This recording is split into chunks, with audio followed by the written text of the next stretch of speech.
Hello guys, good morning everyone. This is my new vlog. Today I am going to Kathmandu to Morang.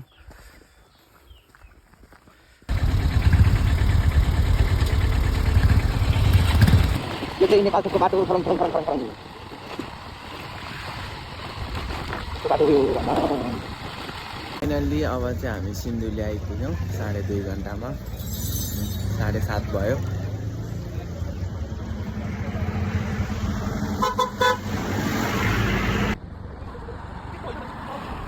हामी चाहिँ खुरकोट बजार आयौँ। अब चाहिँ चिया खाएर अनि फेरि लाग्नेछौँ मोरङतर्फ।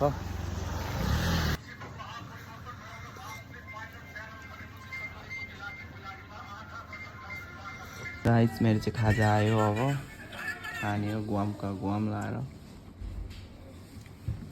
यो चाहिँ हेर्न सक्नुहुन्छ सिन्धुली गढी प्रवेशद्वार। यो चाहिँ सिन्धुली गढीको ठाउँ हो।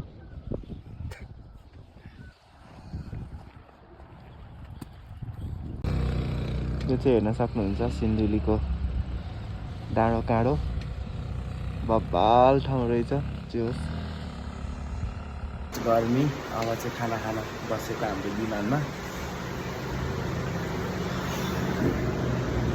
भात हो गाइस, अब भात खान लाग्यो हामी चाहिँ।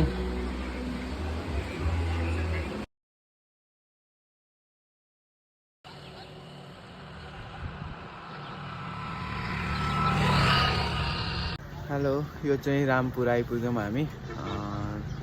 6-7 घन्टामै होला सायद। यो चाहिँ सप्तकोशी।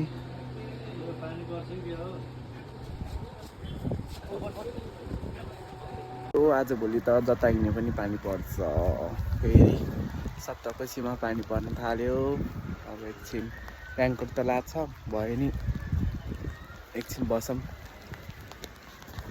अब 1 घन्टामा पुगिन्छ अरे मोरङ यहाँबाट फाइनल्ली। अनि त्यसपछि फाइनल्ली अब चाहिँ हामी आइसकेका छौँ मोरङ। अब